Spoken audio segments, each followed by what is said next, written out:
Om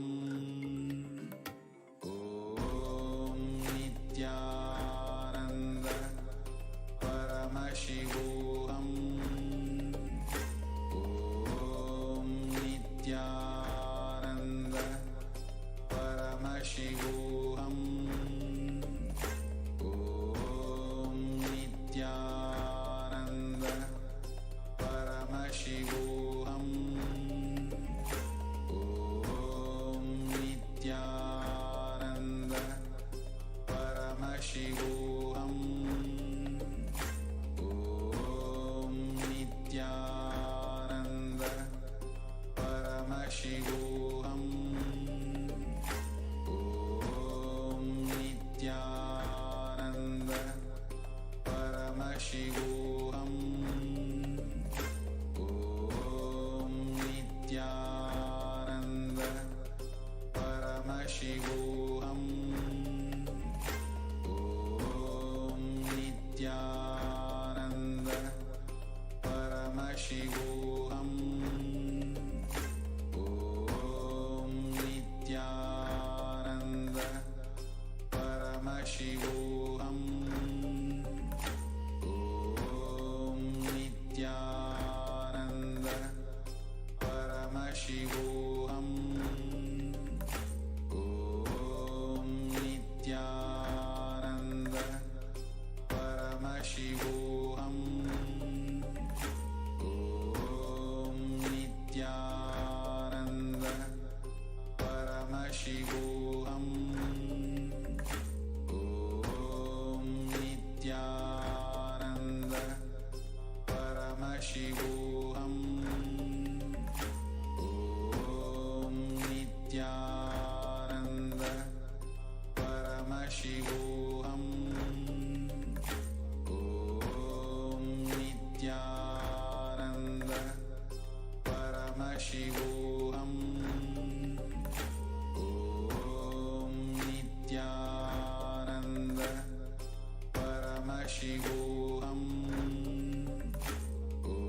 Om Nithyananda Paramashivoham.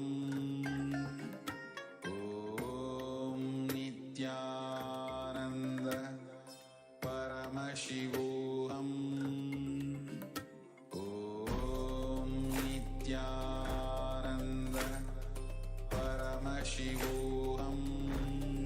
Nithyananda Paramashivoham.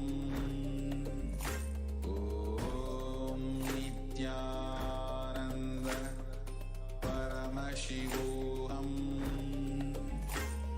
Om Nithyananda Paramashivoham. Om Nithyananda Paramashivoham. Om Nithyananda Paramashivoham. Om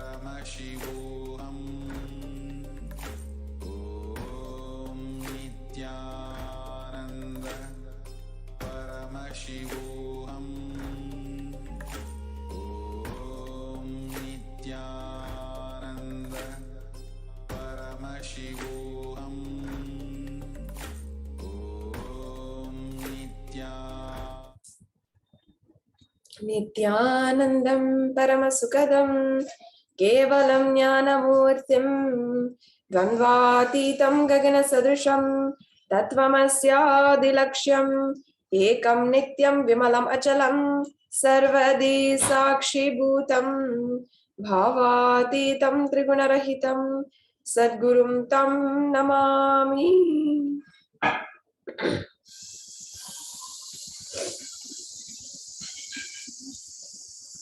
Nithyanandam, I offer my humble obeisance, my humble pranam at the divine lotus feet of the Supreme Pontiff of Hinduism, Jagat Guru Mahasannidhanam, His Divine Holiness, Bhagavan Nithyananda Paramashivam.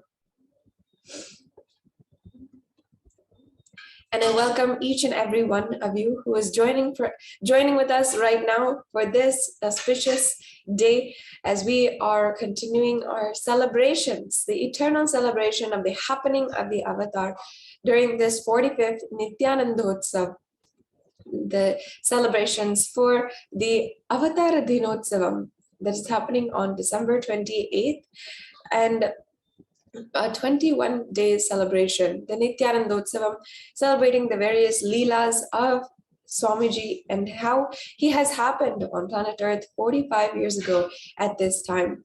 And each and every one of us across the world, in temples, Kailasas across the world, in the satsang centers, Paduka mandirs, in the various different gurukuls, everyone is able to get in touch and be able to connect deeply with the Supreme Pontiff of Hinduism, Jagat Guru Mahasannidhanam, His Divine Holiness, Bhagavan Nithyananda Paramashivam.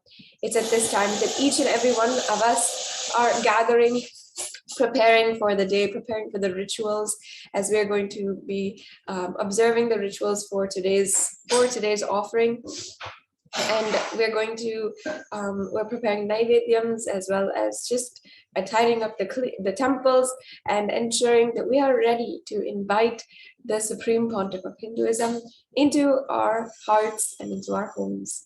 So now we're going to be entering into the Parashakti Akashic reading program, and as a ode to the last 6 to 7 months, around April, since around April this year, when Devi Parashakti, the cosmic feminine energy, has been manifesting to the Supreme Pontiff of Hinduism in a very powerful and so compassionate way. Of course, for the last 27 years, the Supreme Pontiff of Hinduism has been reviving the Bhava Samadhi darshan and has been continuously giving us the science of Bhava Samadhi darshan, giving us a way that we can experience a deep feeling connection with the divine cosmic beings. But just over the last 6 to 7 months, Devi Parashakti herself has been manifesting continuously and answering our questions and revealing the past, present, and future, guiding us as a whole humanity. And in this way, Swamiji has ensured that we each and everyone have a guide, especially during this pralaya, during this cosmic deluge. And Devi Parashakti is the cosmic mother, the divine feminine energy, and she is the source Shakti. It is her cosmic womb from which billions and billions of universes comes out and go in. She's the source where the Big Bang and the black hole goes on. Parashakti is the main deity of the sacred feminine and the consort of Bhagavan Paramashiva, who is the primordial divinity of Hinduism. And the first and foremost relationship is mother. Our ability to learn, even our idea to relate, starts with the mother. And how to relate starts with the mother. Mother is too important of a way to connect what you think of life. In the Vedic tradition, our rishis were quite well aware that your ability to connect with the mother should be directed towards the cosmos. It should inspire and it should awaken your higher consciousness. And it should awaken your higher consciousness to express through you. Connecting with life as the mother is the most sweetest, beautiful, and easiest form to connect.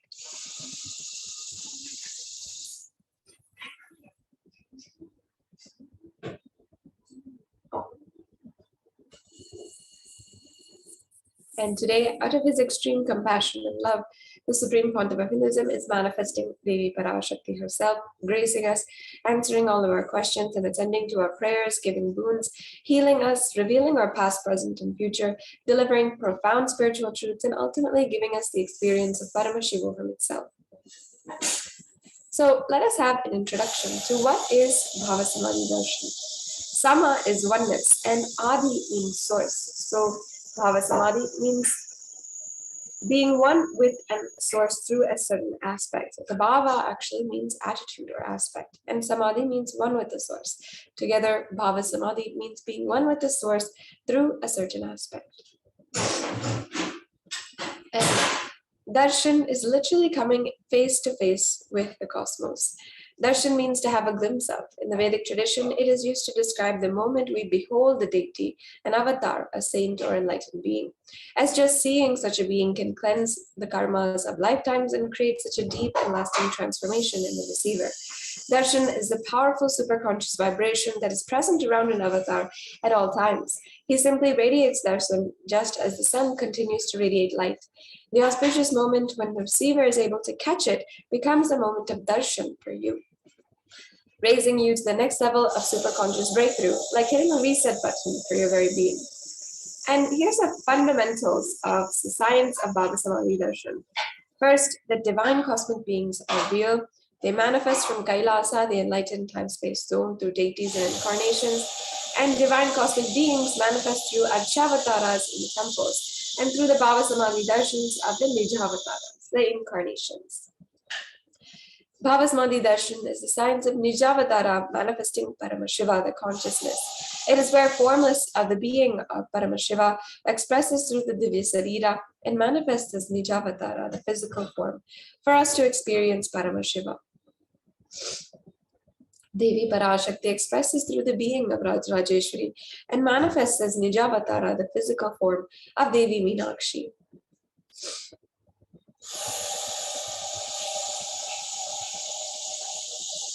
And the Archavatara reflects the consciousness and manifestation, the very being of superconscious energy. But human beings are not mature enough to receive the higher level experiences from the Archavatar directly. The avatar, the physical embodied form, comes down to bridge the gap and create experience of superconscious energy inside of all of us.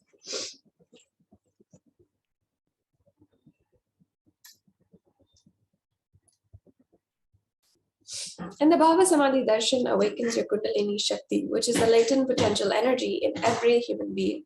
This influx of superconscious energy visibly slows down the aging process and improves immunity to disease. During the Darshan, the whole brain comes alive, turning into a superconductor of conscious energies that heal, empower, and transform our lives.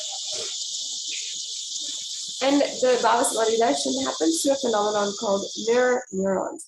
Mirror neurons are inside each and every one of us, and they activate and process all the movements and information of the avatar just by seeing. That is, the entire body can silently and without moving receive what is happening elsewhere through a process of direct observation, experiencing the superconscious energy radiated by the avatar. And we're going to be experiencing today the Akashic readings that Devi Parashakti have revealed. Understand that Akashic readings is not a prediction. It is readings from the cosmic archives. Beyond space, creation and destruction happen simultaneously. And in the dimension of time starts the past, present, and future. Because Akashic records are stored in Akasha, the space dimension, there is no past, no present, and no future. And that is why that's why everything, what you call as past, present, and future, what you call as happened, happening, and yet to happen are already clearly recorded. So now, let us be introduced to the Supreme Pontiff of Hinduism, without whom we would not be able to have this divine experience today. The Supreme Pontiff of Hinduism, Jagat Guru Mahasannidhanam, His Divine Holiness Bhagavan Nithyananda Paramashivam, is a reviver of Kailasa, a macrocosmic, ancient, enlightened Hindu civilizational nation. The Supreme Pontiff of Hinduism is the 1008th incarnation of Paramashiva as per Hinduism, recognized by his predecessors who were enlightened masters and adepts. and the Supreme Pontiff of Hinduism, made the science of power manifestation, yoga, and temple-based universities a lifestyle for humanity. And the Supreme Pontiff of Hinduism has revived some of the most ancient Hindu papal kingdoms, or indigenous kingdoms. And of those today, the Supreme Pontiff of Hinduism is the present 293rd Jagat Guru Mahasannidhanam of the Shamala Pita Sarvagnapeetham, the oldest Hindu papal state and monastic kingdom, in 2012. And the Supreme Pontiff of Hinduism is also declared as the successor of the Arunachala Sarvagnapeetham by the Guru Parampara in 1994 at the age of 16.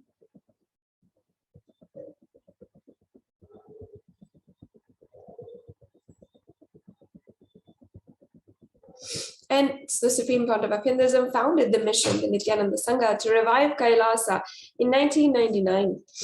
You can see here some of the photographs from this time period.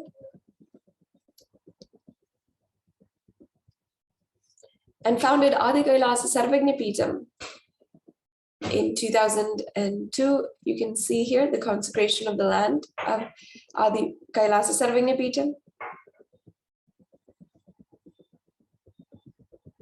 And declared as the successor of the Bhagyanagara Sripura Sarvagnapeetham in 2004 at the age of 26.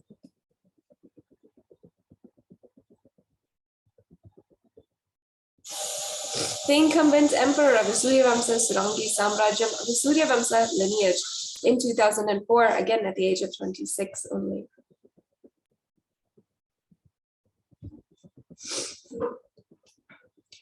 And as well, the reviver of the Adi Pallava Sarvagnapeetham in 2007.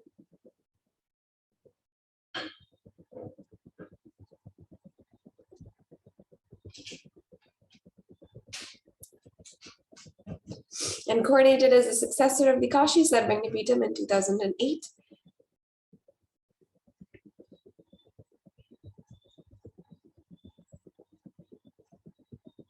And as well, declared as the Mahamandaleshwar of the Mahanirvani Akada and officially coronated in 2013. It's the youngest Mahamandaleshwar at age 35.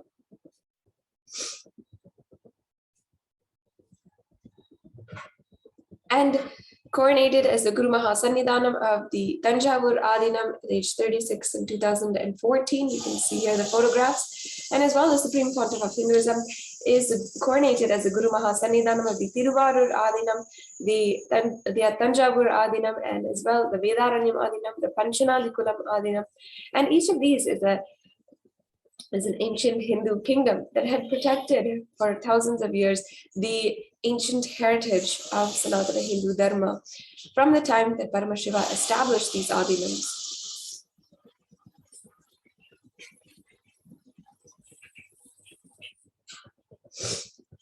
Yes, the next slide, please. And as well coronated as the Guru Mahasannidhanam of the Dharma Mukti Svargapuram Adinam in 2015.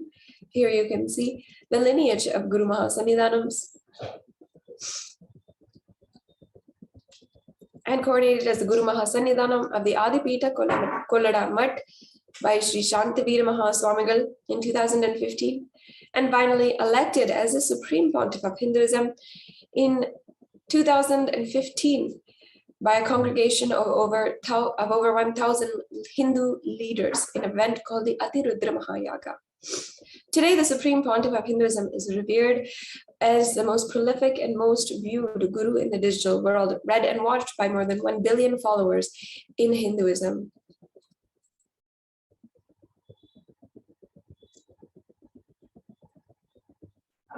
And leading the world's greatest digital Hindu nation with platforms across Facebook, in websites, Instagram initiatives, YouTube channels, Twitter channels, and web TV channels, and reaching out to the billions of Hindus.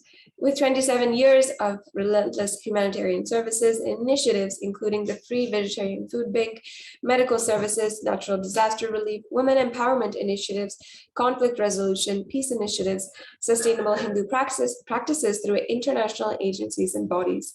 and authored 1,250 books and 10,000 articles in 3 languages, English, Tamil, and Sanskrit, translated into 50 languages. These books are available for any one of you to download freely as well. And over 20 million copies of these articles and books sold, read, and downloaded.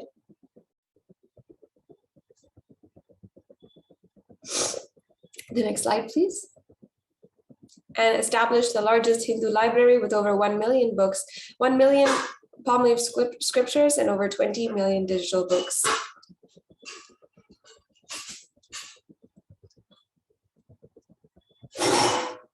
And over 10,000 hours of discourses and over 1 billion views on social media.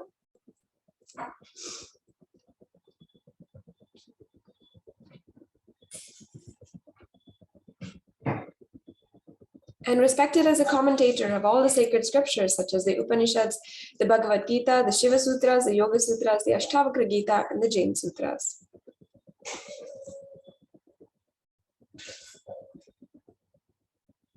And honored as a leader of Hinduism, the most awarded, internationally recognized Hindu leader, with recognition from the United States Senate as well as the United States House of Representatives.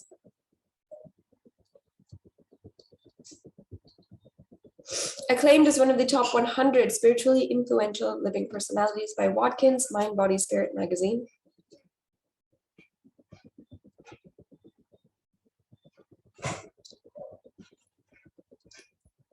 The reviver of the Sovereign Order of Kailasa, led by the Supreme Pontiff of Hinduism, and the Nithyananda Order of monks, nuns, and the Hindu diaspora, who are working for global peace and to give superconscious breakthrough to humanity. And the largest Hindu university in the world with satellite campuses in 150 countries.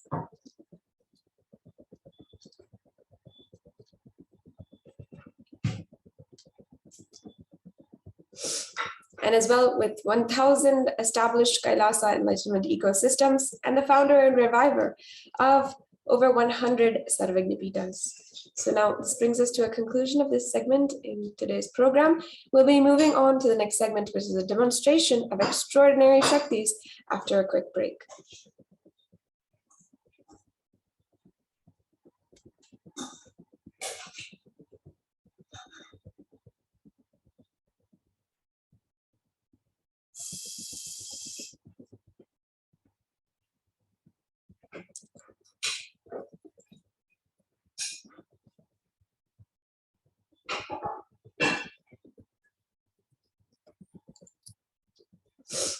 Yes, we'll be moving on.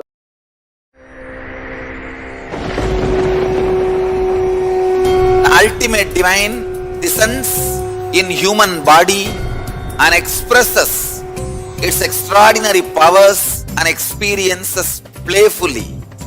Sundareshwara is the embodiment of this statement. He is not Shiva as you understand, sitting in the Himalayas, frozen in the ice, in Samadhi. Sundareshwara is an artist with tremendous heart, ready to listen to human sufferings, ready to bend for human emotions. The one and only thing you need to obtain His grace is simple feeling connection. That's all. He bends for anybody, to any level. Even the word compassion is too small. He is still available. Even now, He is there. He assumes human body and relates with you, answers you, responds to you, raises you.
don't know, I was lost.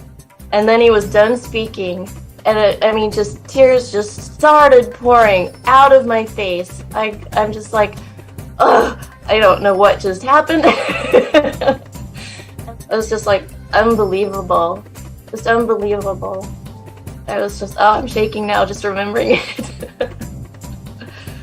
I don't know what shifts inside you. It's just, I literally felt the strong initiation happening at that time when Swamiji blessed. I don't know, it just puts you in some different world altogether, and suddenly everything seems possible.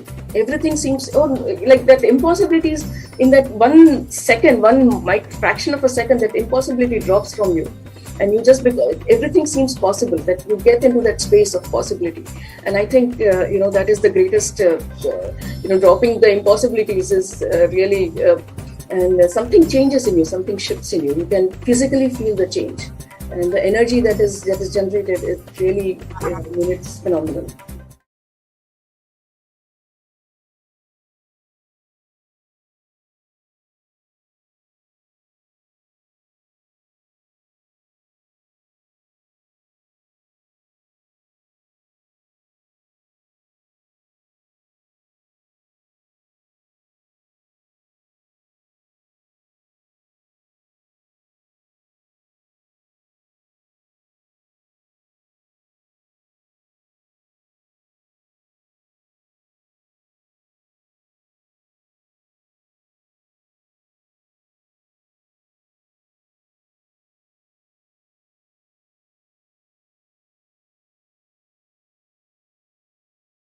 Just be alive for next 3 years. Don't die within next 3 years.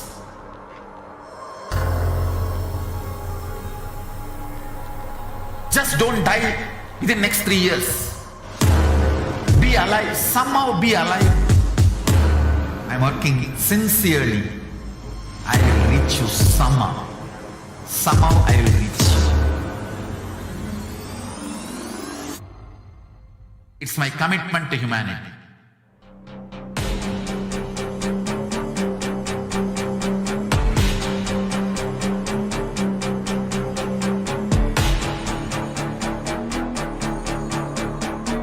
Just don't die within next 3 years. I will reach you wherever you are, whichever corner of the world you may be. I will reach you with enlightenment. You manifesting the space, state, powers, being Paramashivoham. It is possible, and it is possible for you.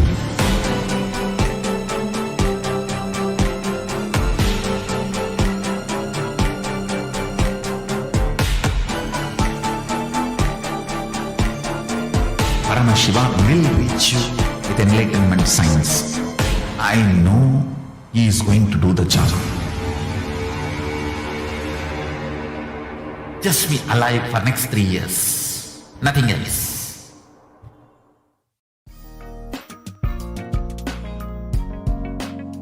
We get you health.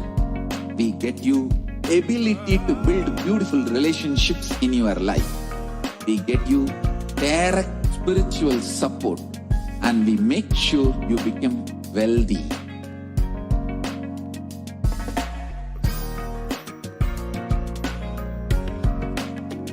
We won't stop giving you just good life. We will literally not stop till you live enlightened life.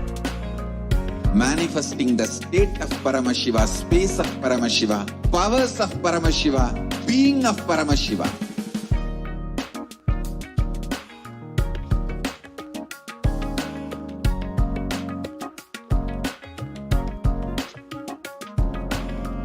Whole world should become Kailasian.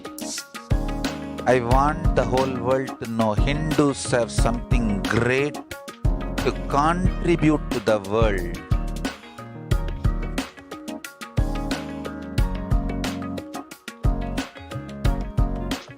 We have something great to contribute to the world.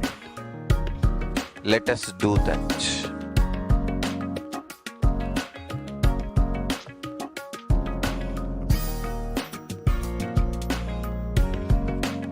Kailasa is proper customized spiritual service helping you to identify your root patterns of suffering. We have perfected the science of helping every individual from every cultural, religious, nationality background.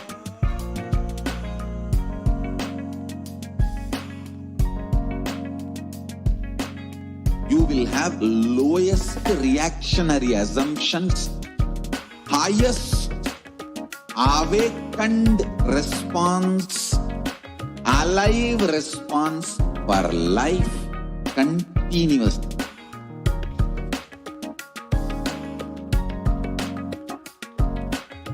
Kailasa is enlightenment ecosystem, literally enlightenment itself in your own home, wherever you are.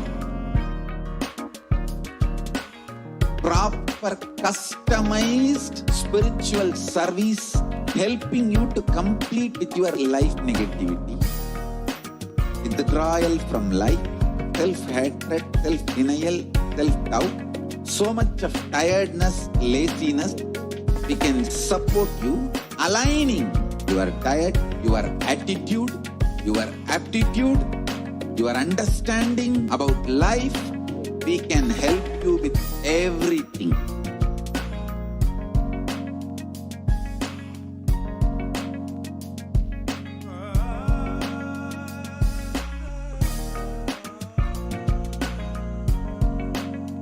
If you are interested in enlightenment, we will immediately bring this to you. If you are not interested, we will explain the whole science, inspire you and make you interested in enlightenment time.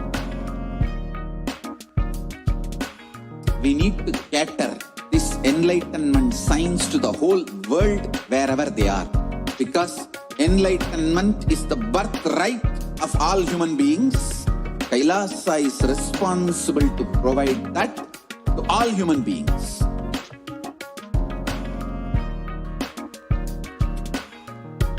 Kailasa is the totality of the knowledge I received from my gurus and practice manifested in my life, perfected by teaching millions of people from all cultures, time zones, backgrounds, genders, nationality, race, from every creed.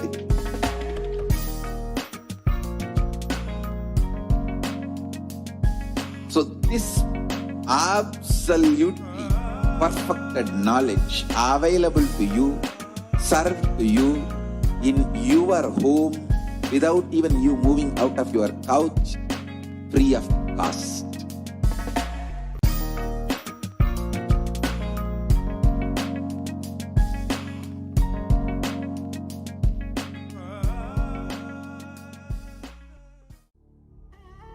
What I mean by the word Kailasa, listen intensely. Enlightenment ecosystem, literally enlightenment itself in your own home, wherever you are. If you cannot come to Kailasa, it's okay. Kailasa can come to you. Kailasa coming to you is Kailasa.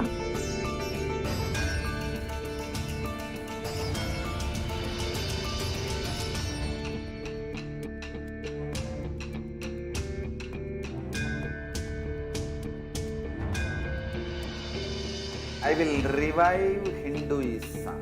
I am a Hindu revivalist, not by any revolution, but by evolution.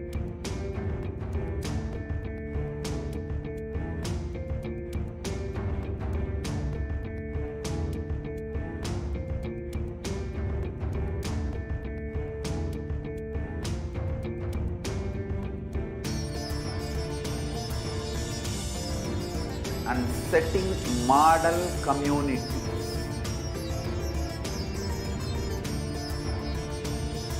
Kailasa, enlightenment ecosystems, Sarvanya Peethas all over the world.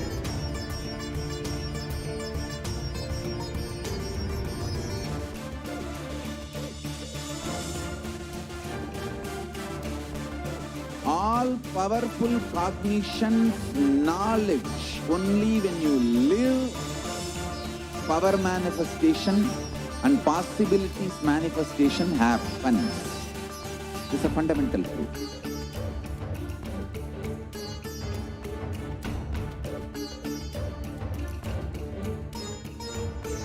Hinduism cannot live exclusively as one sampradaya. No. All sampradayas of Hinduism is an ecosystem.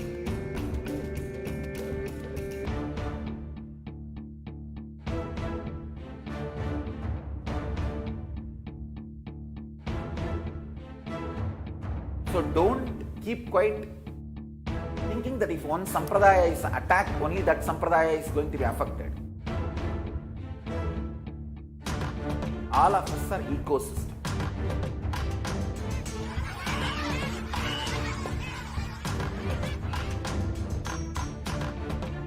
I invite all of you to get involved and enjoy Hinduism by the principle of Dharmo Rakshati Rakshitaha. When you protect Dharma, Dharma protects you. We will make the whole planet flourish spiritually. The spiritual prosperity will happen to the whole planet. We all have to coexist together.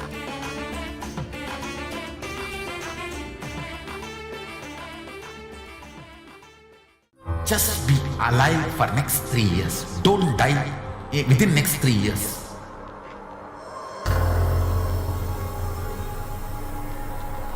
Just don't die within next 3 years. Be alive. Somehow be alive. I'm working sincerely.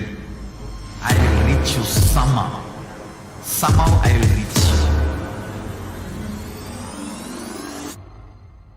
It's my commitment to humanity.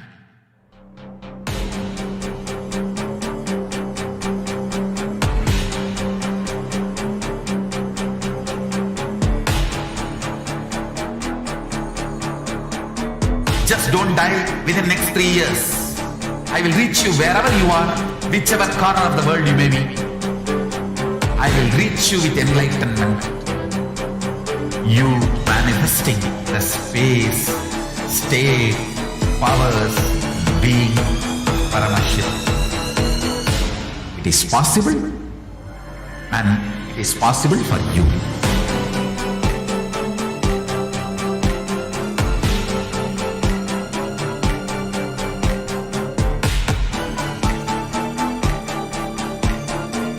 Paramashivoham will reach you with enlightenment science. I know he is going to do the job. Just be alive for next 3 years. Nothing. Nithyanandam, welcome back.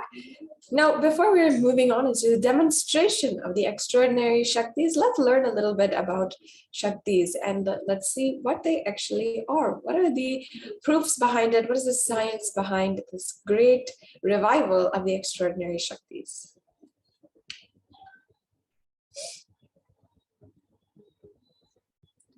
The Balasans, Nithyananda yogis, the initiated disciples of the Supreme Pontiff of Hinduism, will now be demonstrating the powers of third eye and sharing with all the experiences and the results of the extraordinary manifestation of the divine powers awakened in us through Diksha or initiation. And today's Bhava Samadhi Darshan, we will all be receiving the initiation into third eye awakening and various other powers with the blessings and grace of the Supreme Pontiff of Hinduism. We will be manifesting the following powers: third eye, seeing with the eyes blindfolded and scanning the thought current. Third eye is a cosmic browsing center located between the brows, and which upon initiation one can effortlessly express powers and see through the third eye just as you would through two eyes.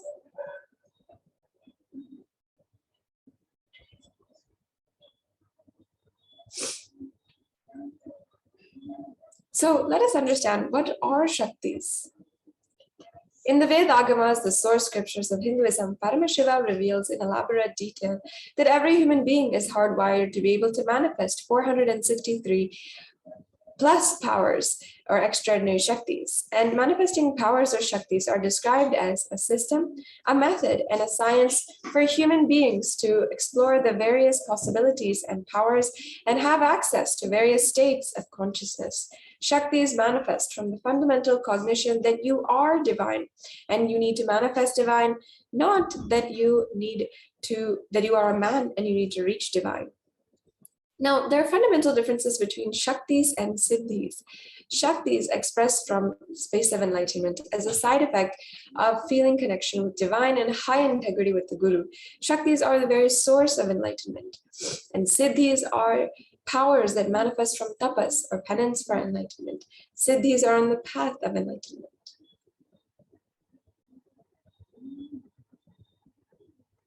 The Shaktis of Paramashiva manifest through ordinary human beings in an extraordinary way after initiation from the avatar, and they are permanent. Siddhis, however, are not permanent, and they might actually divert you from enlightenment. So that is the difference between Shaktis and Siddhis. But how are these Shaktis actually happening? Where is the source of these Shaktis? Paramashiva is the primordial divinity in Hinduism, the ultimate reality and cause, which is self-effulgent, Swayam Prakasha, all-pervading, unchanging, beyond time, space, form, and causality. As the fundamental base of Avyakta, the unmanifest, and Vyakta, the manifest existence, he performs the Panchakritya, or the 5 cosmic acts of Shrishti, creation, Sthiti, sovereign rulership and maintenance, Samhara, rejuvenation, Trobhava, pulling out of delusion, and Anugraha, liberating grace for all living entities.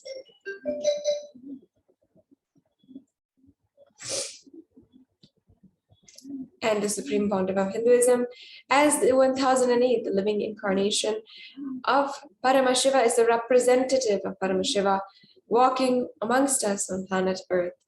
The Supreme Pontiff of Hinduism is the reviver of Kailasa, the ancient enlightened Hindu civilizational nation, and the great cosmic borderless Hindu nation. Ever since the beginning of the civilization, Sanatana Hindu Dharma has been a cradle to enlightened beings and highly advanced sciences. It was where the science of enlightenment and powers or Shaktis was lived and taught as a lifestyle. For the first time in the modern day, the Supreme Pontiff of Hinduism is reviving these yogic sciences and transmitting it to the world at a record-breaking, never accomplished before. And here you can see the Guru Parampara of the Supreme Pontiff of Hinduism. The knowledge and science of manifesting these Shaktis are passed down from one generation to the next through Diksha, the initiation by the enlightened gurus. The Supreme Pontiff of Hinduism, recognized as the incarnation since the very birth, was trained and taught these sciences and revived the initiations.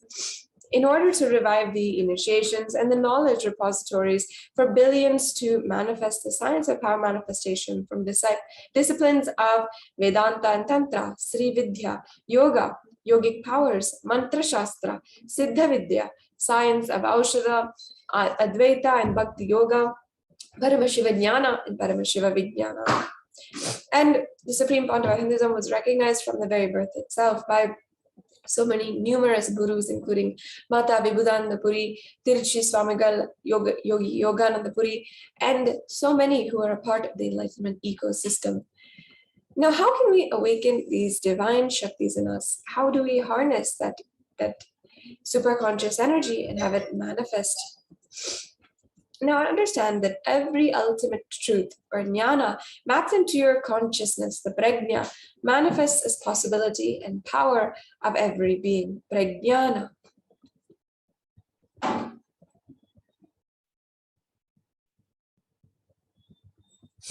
And the science of power manifestation is authenticated through 4 aspects of evidence. 1, the Shastra Pramana. Shastra Pramana is the eternal, unchangeable truths revealed in the source scriptures.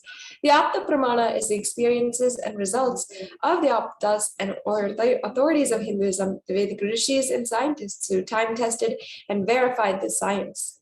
Then we have the Atma Pramana, which is the personal account of the Supreme Pontiff of Hinduism himself, this millennium's avatar, and his manifestation of these Shaktis in various different ways from the very birth itself. And as well, we have the Pratyaksha Pramana. The Pratyaksha Pramana is the empirical evidence from scientific observation and experimentation. And as we are discussing, the Vedagamas are containing these sources of all of these different powers, containing the different references and giving us a technique on how to manifest the power. Vedas are the ultimate superior authority for Hindus, and Vedas are pure science where the ultimate truths are explained. Agamas are the scriptures where the applied technology, the applied science is expanded. Vedas and Agamas, or Vedagamas, are given the status of Shruti as they are directly revealed by Paramashivoham himself. And they are the ultimate, eternal, unchangeable truths. A reference cited from one of these scriptures is called the Shastra Pramana. So now, let us get ready to witness a very unique and exciting demonstration of the power of third eye. And we're going to be seeing the Shastra Pramana for the power of seeing through the third eye. Yes. This Shastra Pramana, this is what I'll be chanting now. Kapalantarmanonyasa tishtan nilitalochana kramena manaso dhardyat lakshaye lakshamuttamam. And this means by fixing the mind on the inner space with the crown center and sitting stably without any movement, having the eyes closed in succession, by that stability of the mind and inner space through the power of third eye, one directly sees the ultimate goal, lakshyam, by having the vision beyond the sight that reveals any object or place, attaining the space of oneness with source, Paramashiva. Yes. And the Apta Pramana is when Krishna initiates Arjuna into the third eye. And when Bhagavan Sri Krishna says to Arjuna in the Bhagavad Gita, "But you cannot see me, my cosmic form, with these physical eyes of yours. Therefore, I grant you the divine third eye vision. Behold my cosmic opulence." In the Hindu Purana, Bhagavad Gita, Bhagavan Krishna initiates Arjuna into the power of third eye to behold Krishna's Vishwarupa Darshan, the vision of his cosmic form. And the 11th chapter of the Bhagavad Gita, which contains a description of Bhagavan Krishna's cosmic form, is completely narrated as he sees Bhagavan Krishna through the third eye. And the Atma Pramana is none other than Swamiji's own experience. In Swamiji's own words, the first experience that I was able to see everything around me, above me, the whole 363 directions, below me, everything, I realized not only I was able to see, I was able to feel and experience all of that as me. A very significant experience that happened at the mere age of 12 in the life of the Supreme Pontiff of Hinduism.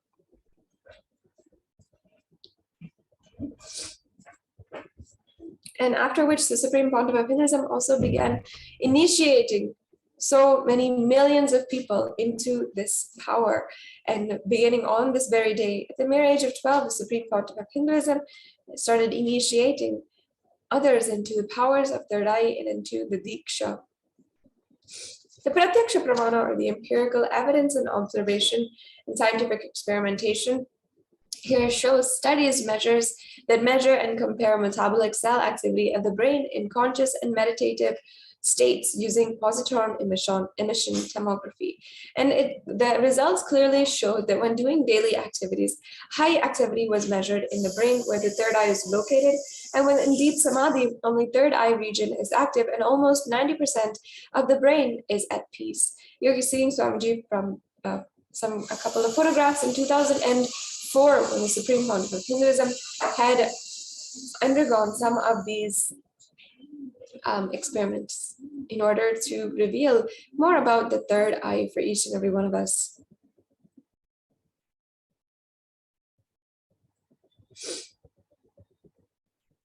Yes. And the Sakshi Pramana is the experiences and results of the extraordinary manifestation happening through the initiated disciples of the Supreme Pontiff of Hinduism. This rare science, sacred science of third eye awakening, is being made available to humanity for their ultimate enrichment and conscious evolution. As a living incarnation of Paramashivoham, the Supreme Pontiff of Hinduism embodies the most profound yogic states that surpass all bounds of time, space, and matter. The Supreme Pontiff of Hinduism is gifting this great science of third eye awakening, along with many other spiritual sciences, through initiation. Millions of people have been initiated by the Supreme Pontiff of Hinduism and are experiencing the profound results as extraordinary powers in their everyday life.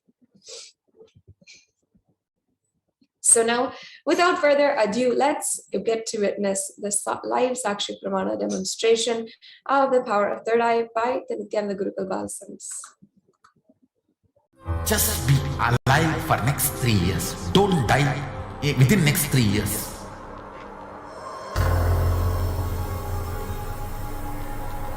Just don't die within next 3 years. Be alive. Somehow be alive. I'm working sincerely. I will reach you somehow. Somehow I will reach you. It's my commitment to humanity.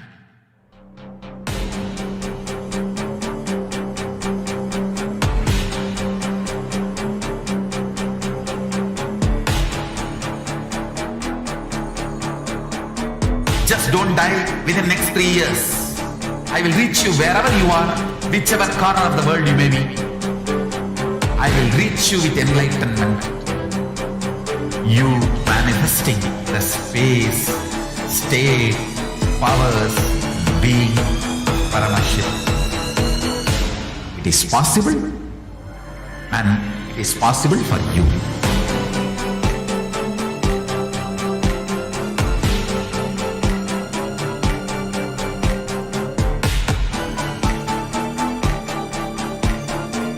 Paramashiva will reach you with enlightenment science.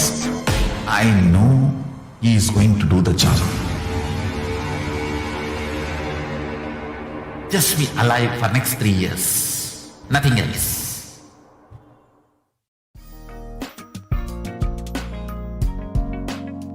We get you health. We get you ability to build beautiful relationships in your life.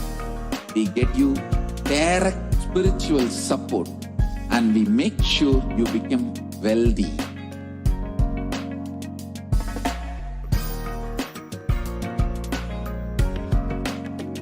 We won't stop giving you Nithyananda Paramashivoham.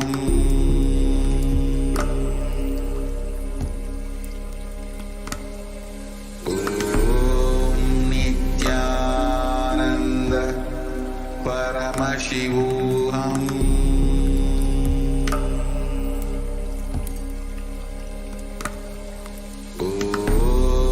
Nithyananda Paramashivoham.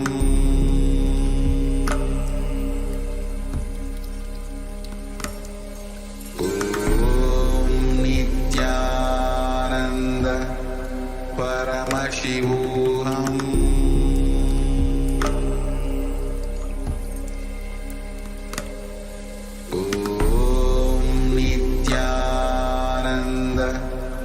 Paramashivoham.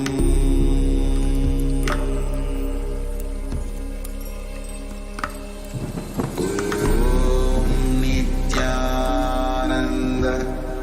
Paramashivoham.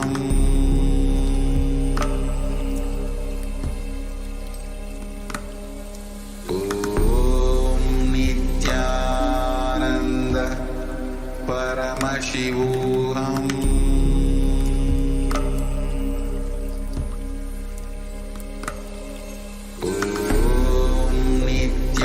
Nithyananda Paramashivoham.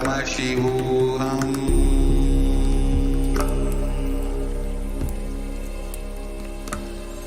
Om Nithyananda Paramashivoham.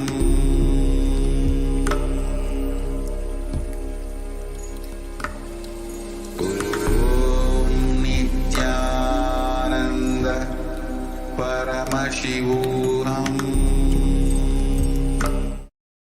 Now, we'll be entering into the power manifestation segment, which is manifesting the powers of third eye with the space of oneness with Swamiji by chanting the Mahavakya, Om Nithyananda Paramashivoham, having the simple cognition to manifest this power of third eye, as we have noticed and gone through all the Sakshi Pramanas, Atma Pramana, Swamiji's own experience, Atma Pramana, Shastra Pramana.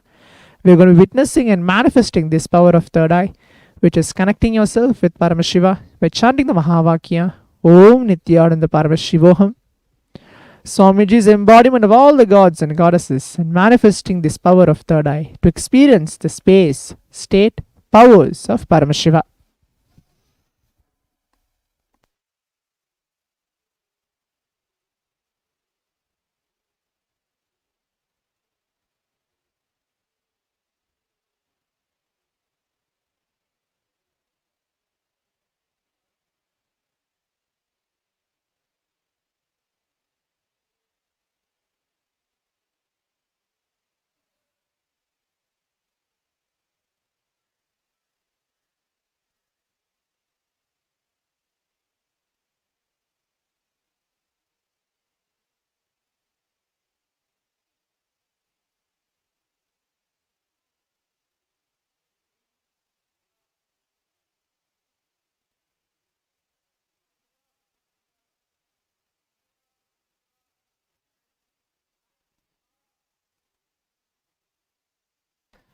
Sorry for the technical glitch. What is yoga? Patanjali, the father of the ancient science of yoga, says at the very start of the Patanjali Yoga Sutras, which is the foundational scripture of yoga. The next slide is reducing the gap between reality and dream. We have two lives in us. One is a life that we want to live, the dream. The other is the life in reality, the life we are living. The meeting of the two lives is what I call yoga. The next slide is yoga is realizing that you are a spiritual being having the human experience. Can say this is where Buddha's teaching of the middle path comes to our help.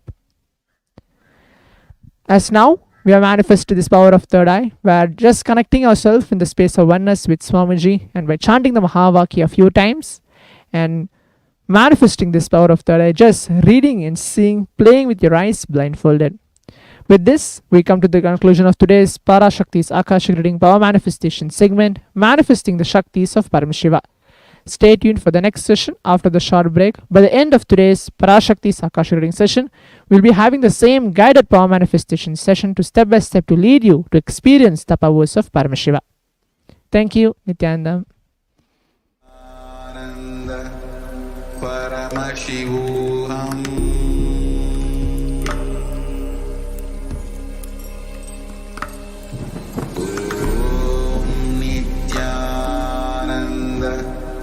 Paramashivoham.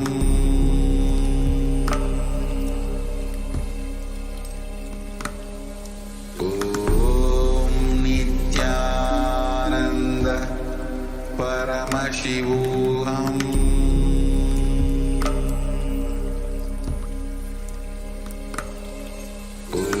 Om Nithyananda Paramashivoham.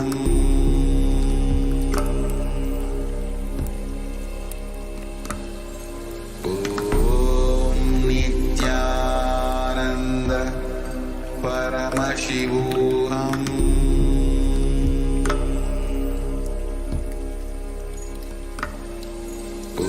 Om Nithyananda Paramashivoham.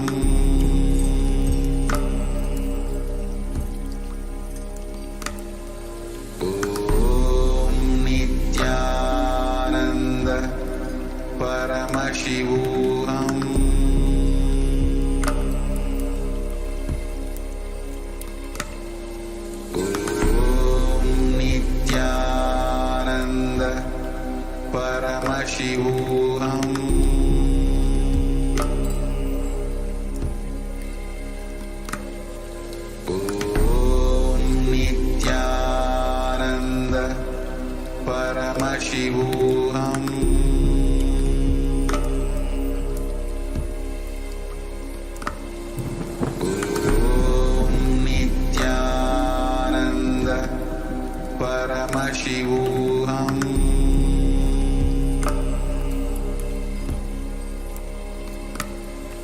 Om Nithyananda Paramashivoham.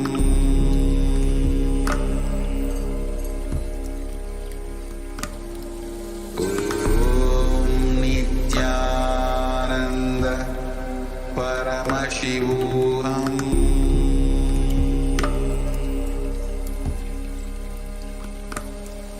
Om Nithyananda Paramashivoham.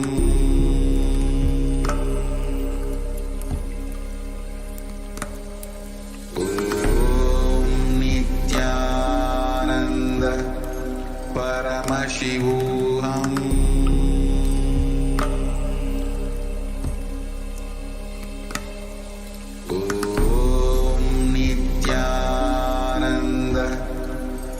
Paramashivoham.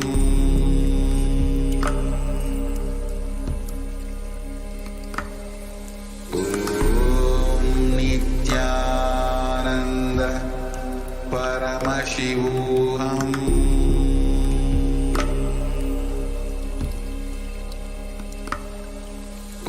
Om Nithyananda Paramashivoham. Paramashivoham.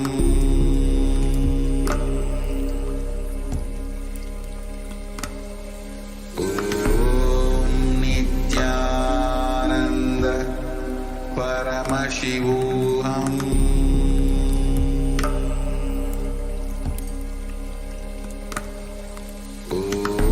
Om Nithyananda Paramashivoham.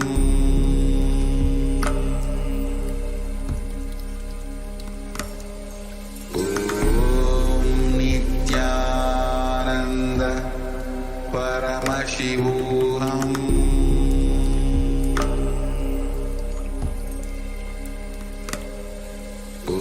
Om Nithyananda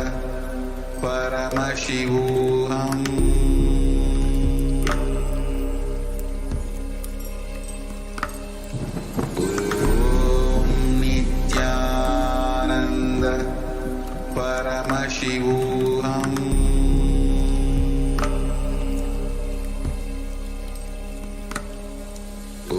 Om Nithyananda Paramashivoham. Paramashivoham.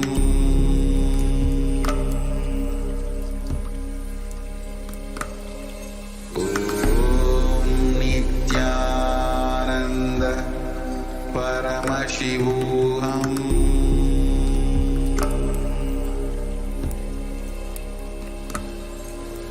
Om Nithyananda Paramashivoham.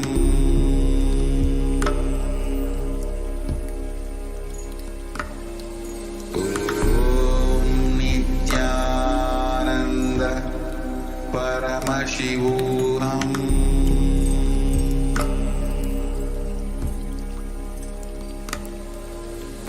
Om Nithyananda Paramashivoham. Om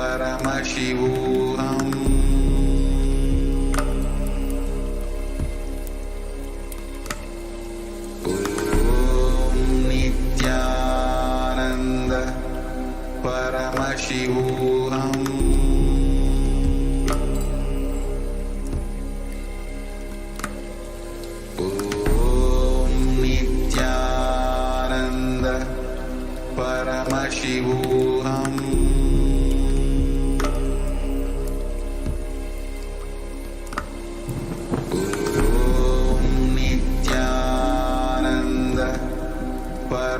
Paramashivoham.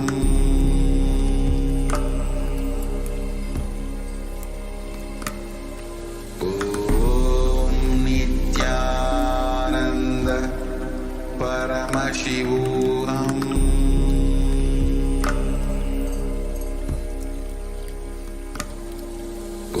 Om Nithyananda Paramashivoham.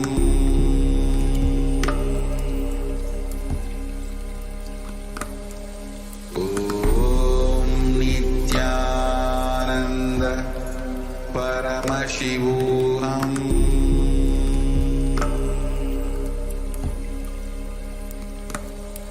Om Nithyananda Paramashivoham.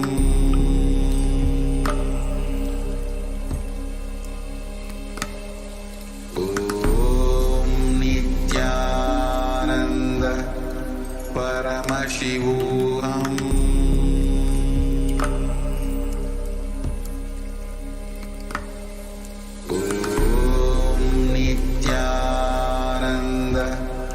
Paramashivoham.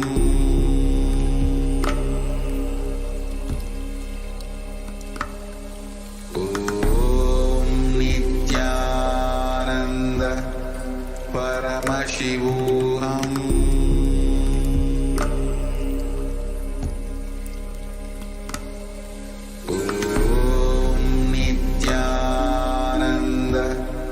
Paramashivoham.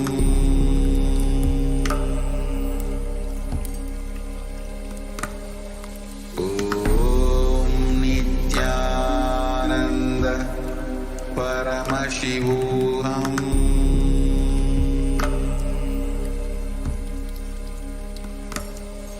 Om Nithyananda Paramashivoham.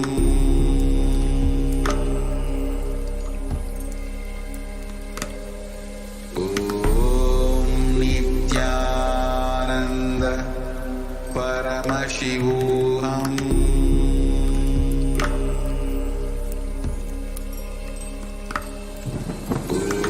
Om Nithyananda Paramashivoham.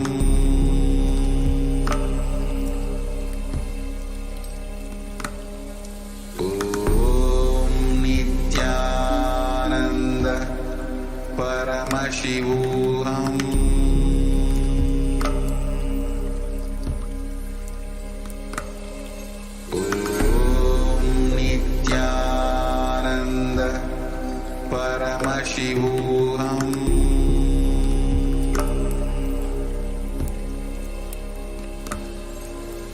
Om Nithyananda Paramashivoham.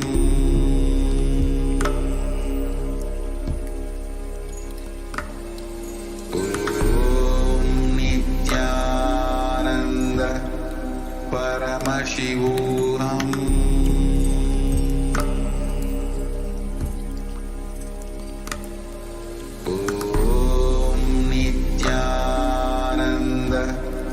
Paramashivoham. Om Nithyananda Paramashivoham.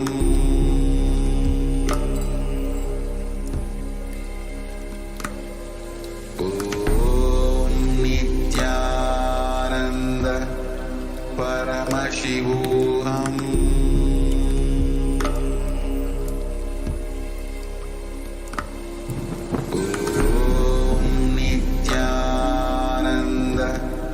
Paramashivoham.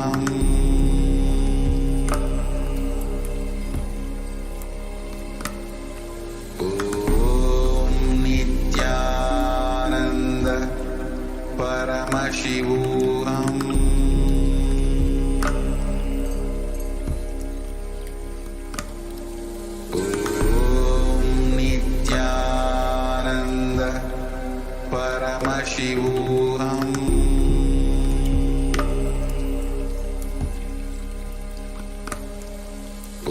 Om Nithyananda Paramashivoham.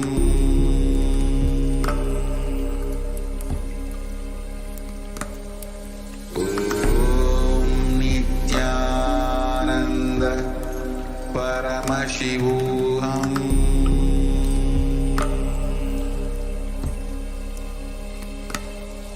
Om Nithyananda Paramashivoham.